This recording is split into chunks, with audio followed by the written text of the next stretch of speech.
포스트 코로나 시대를 위한 목회 방향성을 고민하는 세미나가 열렸습니다.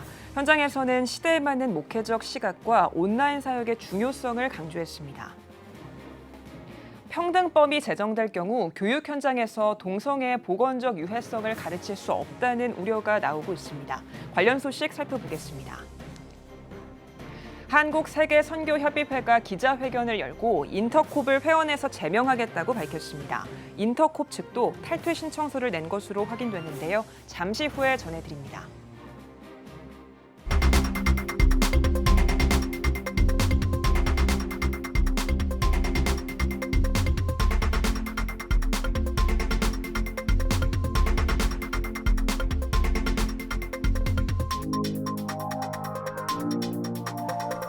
시청자 여러분 안녕하십니까? 7월 1일 CTS 뉴스입니다. 코로나19로 목회 현장이 변화하고 있습니다. 지혜롭게 대처하려면 어떻게 해야 될까요? 장로회 신학대학교가 포스트 코로나 시대 목회 방향을 모색하는 자리를 가졌습니다. 김인혜 기자입니다. 장로회 신학대학교가 개최한 세미나에서 신학자들은 코로나19 사태로 목회 지형이 바뀌었다는 점에 주목하고 목회 방향 전환이 시급하다는 데 인식을 같이 했습니다.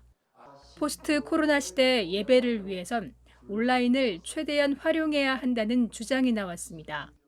코로나19로 시작한 온라인 예배와 활동이지만 사이버 공간이 중요한 선교 공간으로 떠올랐기 때문입니다. 포스트 코로나 시대 현장 예배 활성화에도 노력해야 되지만 편리함에 빠진 교인들을 어떻게 깨울 것인가. 온라인 영역도 함께 개발하여서 젊은 세대를 예배의 자리에 세우는 것.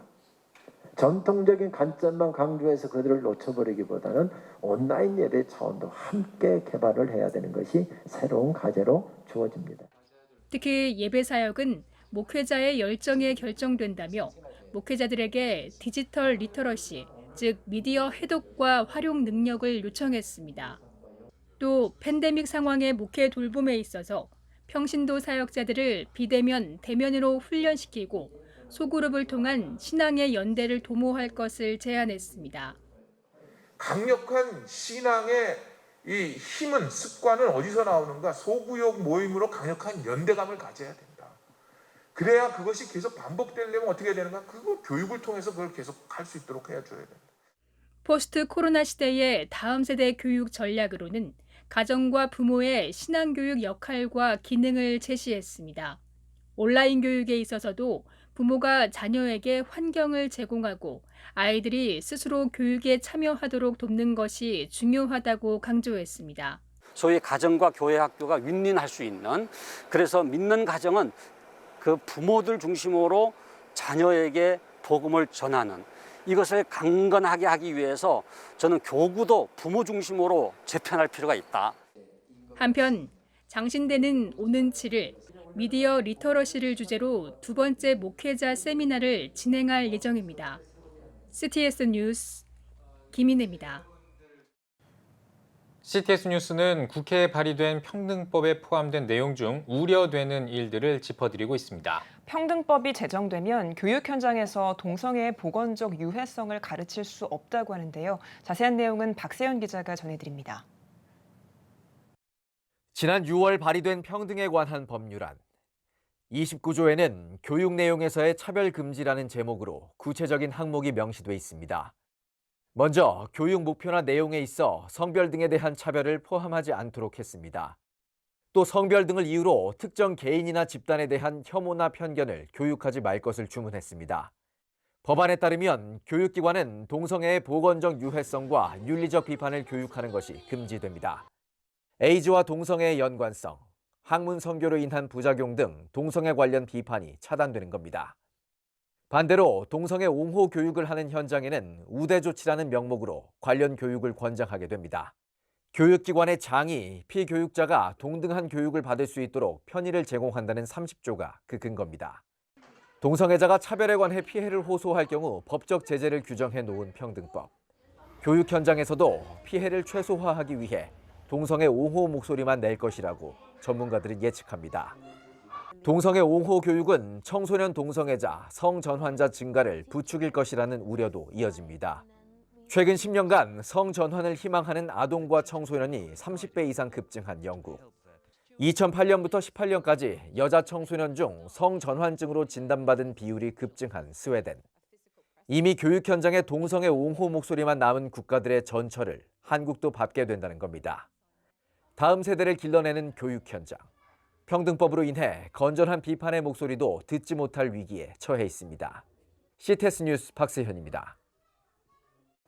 한국세계선교협의회 KWMA가 기자회견을 열고 인터콥을 회원단체에서 제명한다고 밝혔습니다. KWMA 측은 최근 정책위원회에서 인터콥 제명을 결의해 법인 이사회에 상정했고 인터콥 측에서도 KWMA에 탈퇴 신청서를 전했다고 밝혔습니다. 더불어 오는 10월에 아시아교회의 미래를 고민하는 선교대회를 비롯해 이주민 선교 포럼을 개최한다는 계획도 나눴습니다. 한국교회 법학회가 건강 가정의 회복과 교회라는 주제로 27회 정기 학술 세미나를 개최했습니다. 한국교회 법학회는 이번 학술 세미나에서 가정의 신학적 의미와 건강 가정 회복을 위한 교회의 역할, 개정안의 페미니즘적 기초와 법안의 주요 쟁점별 헌법적 고찰 등 4가지 주제로 학술 세미나를 진행했습니다. 발제에서 개신대학교 강대훈 교수는 교회는 급변하는 사회 환경과 가정의 위기 속에서 교회 성장 제일주의 목회 패러다임에서 탈피해 적극적인 가정 사역을 통해 가정을 회복시키는 역할을 담당해야 한다고 강조했습니다. 한국 해비타트가 호국 보훈의 달을 맞아 한국전 참전용사 주거 환경을 개선하기 위한 후원금을 전달했습니다. 한국 해비타트 윤형주 이사장은 타인을 위해 목숨 바친 분들을 어떻게 예우하는가는 한 사회를 평가하는 중요한 척도라며 한국전 참전 용사들에게 감사의 뜻을 표하기 위해 앞으로 더 많이 협력했으면 좋겠다고 전했습니다. 후원금은 강원도 춘천 지역에 있는 참전용사 노후주택 2채의 지붕 교체와 외벽 균열 보수 공사에 쓰일 계획입니다. 한국교회 부활절 연합예배 준비위원회가 코로나19로 숨진 선교사들을 위한 성금을 KWMA 측에 전달했습니다. 준비위는 부활절 연합예배를 통해 마련한 성금 3천만 원을 전달했으며 전달한 성금은 10개 교단 14명의 순직 선교사 가정을 위해 사용할 예정입니다. 유나이티드 문화재단이 지리산 선교 유적지 복원을 위한 특강과 음악회를 개최했습니다. 개화기 선교사의 후손으로 특강에 나선 지리산 기독교 선교 유적지 보존연합 이뇨한 공동이사장은 한국 근대사는 기독교 선교 활동과 떼려야 뗄 수 없는 만큼 개화기 선교 유적지를 되찾는 노력을 지속해야 한다고 전했습니다. 유나이티드 문화재단 강덕영 이사장은 지리산 선교사 유적지 복원을 시작으로 한국 기독교의 역사를 알리는 데 힘쓰겠다고 밝혔습니다. 이어 음악회에서는 한국인이 최초로 만든 찬송가인 예수 나를 위하여 등을 비롯해 우리나라 기독교 역사에 중요한 족적을 남긴 찬양곡을 선보였습니다. 뉴저지 그레이스 베델 교회가 고 정성만 원로 목사의 천국 환송 예배를 뉴저지 한인교회 협의회장으로 드렸습니다. 예배에서 그레이스 베델 교회 장학범 목사는 정성만 목사는 40년 동안 한 교회를 섬기며 하나님의 신실한 종으로서 역할을 감당했다고 소개하며 사랑하는 분을 떠나보내 슬프지만 하나님의 사람이 하나님의 나라에 가는 승리와 영광의 날이라고 말씀을 전했습니다. 고 정성만 목사는 1977년에 뉴저지 베델 교회를 개척해 2017년까지 40년 동안 사역한 뒤 원로 목사로 추대됐으며 뉴저지 한인교회 협의회 6대 회장과 미주 웨슬리 복음 선교단 단장을 역임했습니다.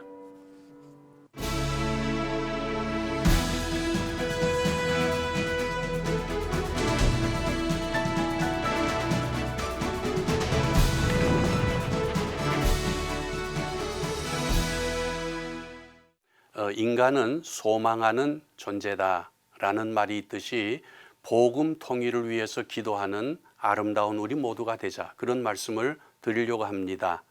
저는 며칠 전에 참 좋은 여행을 했는데 여행이라고는 하지만 1박 2일의 짧은 일정이었습니다. 그러나 제가 가서 만난 사람들이 참 좋은 분들이었고 그들이 다루는 내용이 정말 귀했습니다. 오래전부터 들어서 알고 있었습니다만 숭실대학교 기독교 통일 지도자 훈련센터에서는 여러 해 전서부터 착실하게 기도하면서 여러 학자들이 동원되어서 남북이 이제 오고 가는 그때를 위한 준비를 하고 있었습니다. 그것을 나누는 그런 시간이었습니다.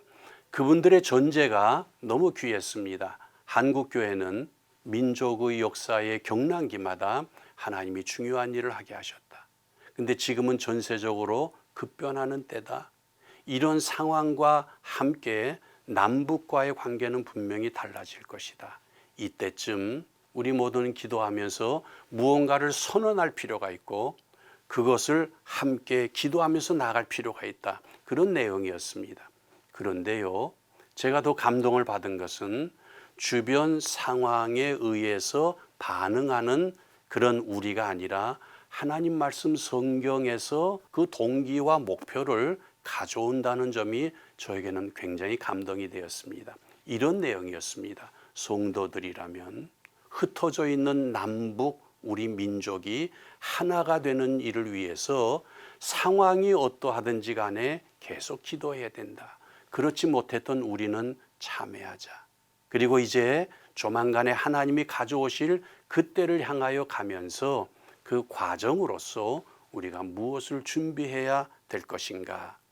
우리 국내 성도들이나 또 만났을 때의 북한의 분들을 위해서 무엇을 교육해야 될까? 어떤 것을 섬겨야 될까? 국내외 모든 한인 교회들의 역할은 무엇일까? 그것을 나누는 내용이었습니다.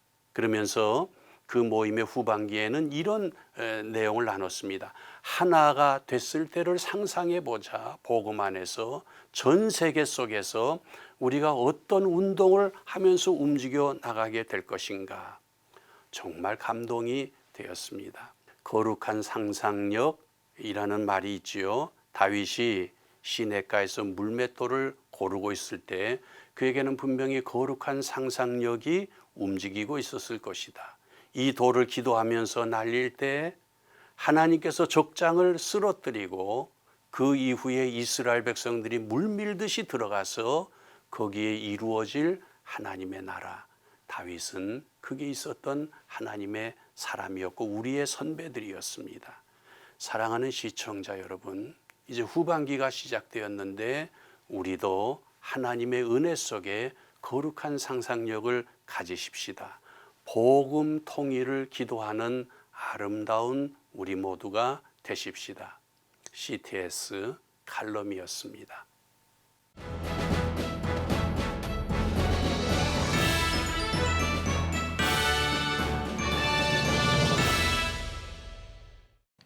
전국 각 지역별 네트워크 뉴스입니다. 신광교회가 경남대학교에 장학금을 전달했습니다. 신광교회 진창설 목사는 오늘 장학금을 받는 학생들이 이웃에게 베푸는 사람이 되길 바란다고 격려사를 전했습니다. 이어 진 목사는 경남대학교 학생 9명에게 각각 장학금 120만 원을 전달했습니다. 신광교회는 지난 2010년부터 매년 경남대학교에 1,000만 원이 넘는 장학금을 후원하며 교육 지원 사역을 이어가고 있습니다. 경남 장로합창단이 25회 정기연주회를 열었습니다. 이번 공연에서 경남 장로합창단은 찬양하는 순례자와 주만 바라게 하소서 등 합창곡 8곡을 선보였습니다. 이어 이민규, 이석진 부자와 굿뉴스 합창단 등이 출연해 공연에 다채로움을 더했습니다. 지난 1987년에 창단한 경남 장로 합창단은 기독문화 형성을 위해 다양한 공연을 이어가고 있습니다. 거제시 성시화 운동본부가 6.25 나라사랑 구국기도회를 개최했습니다. 강사로 나선 탈북자 출신 국민의힘 지성호 의원은 탈북 후 중국에서 처음 성경을 접했다며 하나님은 나를 사랑하고 소중한 존재로 보는 것을 깨달았다고 간증했습니다. 이어 참석자들은 나라와 민족, 남북 통일, 한반도 복음화를 위해 함께 기도했습니다. 울산교회가 아빠, 엄마와 함께하는 5가지 사랑의 언어를 주제로 가정소통 특강을 마련했습니다. 강사로 나선 액트온 박진희 대표는 사랑의 언어는 인정하는 말, 함께하는 시간, 봉사, 선물, 스킨십이라고 강조하며 상대방의 언어로 사랑을 표현해줘야 한다고 전했습니다. 울산교회는 울산 구치소 예배사역, 이주 외국인 사역 등으로 지역의 복음화에 힘쓰고 있습니다. 은퇴 목사와 사모들의 쉼터로 설립된 은목문화원 개원 예배가 열렸습니다. 예배에서 예장통합 포항 남노회 노회장 장성표 목사는 지쳐있던 다윗은 라마나옅에서 하나님의 보호와 치유를 경험했다며 은목문화원이 라마나옅과 같은 공간이 되길 바란다고 말씀을 전했습니다. 은목문화원은 여행과 취미활동, 치매 예방 프로그램 등을 진행하며 은퇴 목사와 사모들을 섬기는 장소로 활용될 예정입니다. 경북 안동의 경안대학원 대학교가 5회 세계 정신문화 심포지엄을 개최했습니다. 영성과 인공지능, 포스트 코로나 시대의 정신문화를 주제로 나흘 동안 열린 심포지엄에서는 신학과 물리학, 의학 분야 등 다방면에서 활동 중인 세계적인 석학들을 초청해 신학적 화두인 우주적 영성을 조명했습니다. 이어 온라인으로 전 세계 에큐메니컬 계열 신학자들의 발제와 토론도 함께 진행됐습니다.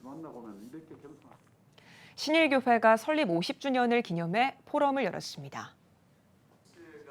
장신대 신영섭 교수가 가정예배를 중심으로 한 다음 세대 성장 전략을, 총신대 손병덕 교수가 사회적 제자도를 통한 지역사회 섬김에 대해 발제했습니다. 저는 이제 다음 세대와 지역사회 섬김으로 이렇게 생각을 했습니다. 그래서 앞으로의 방향을 좀 저희가 제시를 받고 또 함께 나누기 위해서 이 포럼을 계획을 했습니다. 이어 교회학교와 목장에서 발생하는 실제적인 문제들과 해결 방법에 대해 토론하는 시간도 가졌습니다.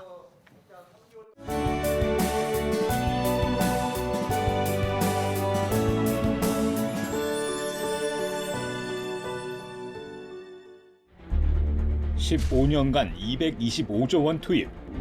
하지만 매년 하락하는 합계 출산율. 인구 절벽과 저출산, 고령화 사회라는 현실 속에서 한국 교회도 예외일 수 없습니다. 100년 전 조선의 학교를 세우며 교육 선교에 헌신한 선교사들. 복음으로 대한민국을 세우는 데 앞장서온 한국 교회가 다음 세대 선교를 위해 나아갑니다. 개혁주의 생명신학으로 새로워질 한국 교회 다음 세대. CTS가 다음 세대와 가슴 뛰는 세상을 열어갑니다. 이 캠페인은 백석대학교와 함께합니다.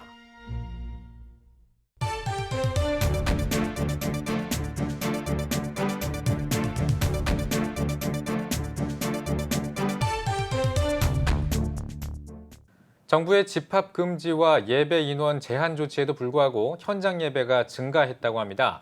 한국성결신문 황승영 기자와 함께 이야기 나눠보겠습니다. 안녕하십니까? 안녕하십니까?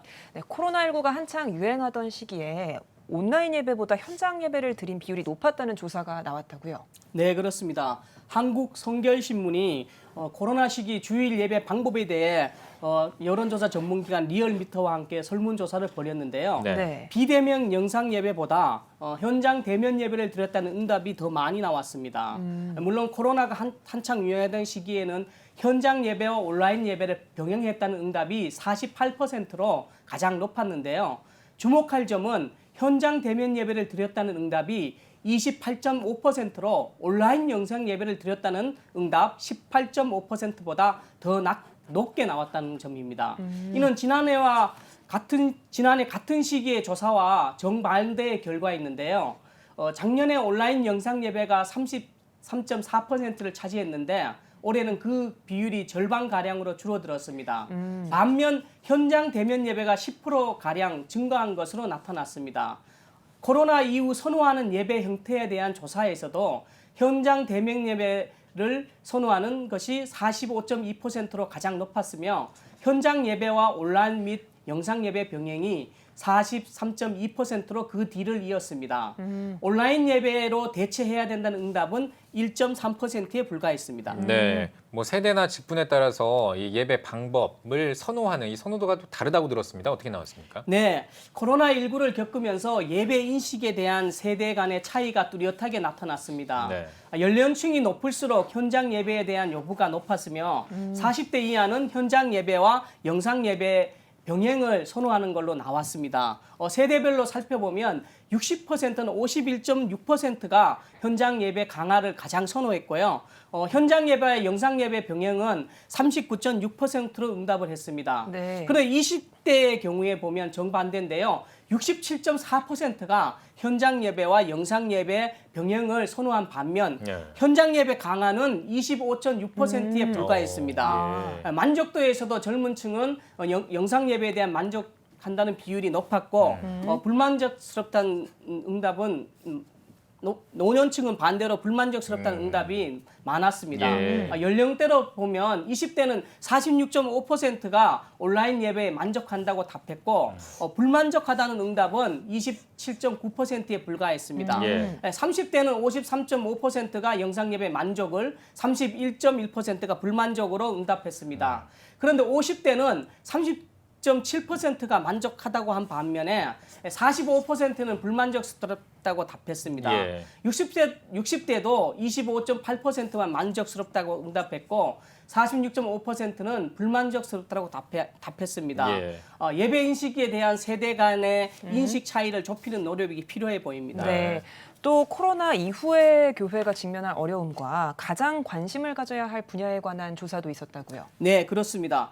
지난해에는 아무래도 모이는 예배 감소와 주일 성수 약화가 가장 큰 어려움이 될 것이라고 응답이 나왔는데요. 예. 올해는 성도 간 교제 및 공동체 약화가 32.3%로 가장 높게 나왔습니다. 그 다음으로 모이는 예배 감소 및 주일 성수 약화가 29.9%로 나왔고 예. 교회 신뢰도 하락 15.5%, 전도 및 새신자 유입 약화 14.9%, 대면 교육과 훈련 약화 3.8%, 예. 현금 약화 3.1% 순으로 나타났습니다.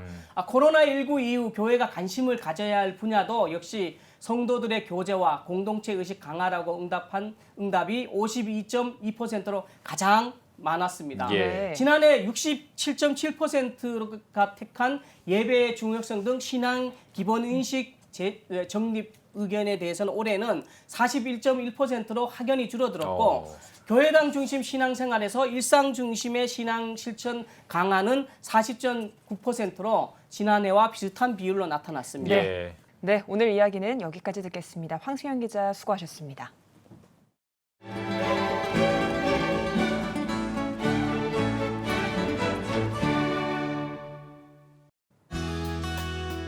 내일은 전국이 차차 흐려지겠습니다. 아침 최저 기온은 20도에서 23도, 낮 최고 기온은 23도에서 32도가 되겠습니다. 주간 날씨 해봅니다. 3일과 4일은 전국에 비가 오겠습니다.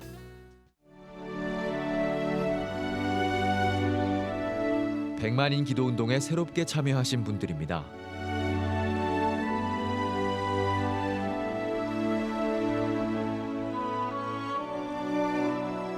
백만인 기도 운동을 통해 보내주신 후원금은 국내는 물론 전 세계를 향한 CTS의 영상 선교 사역을 위해 소중하게 쓰이고 있습니다.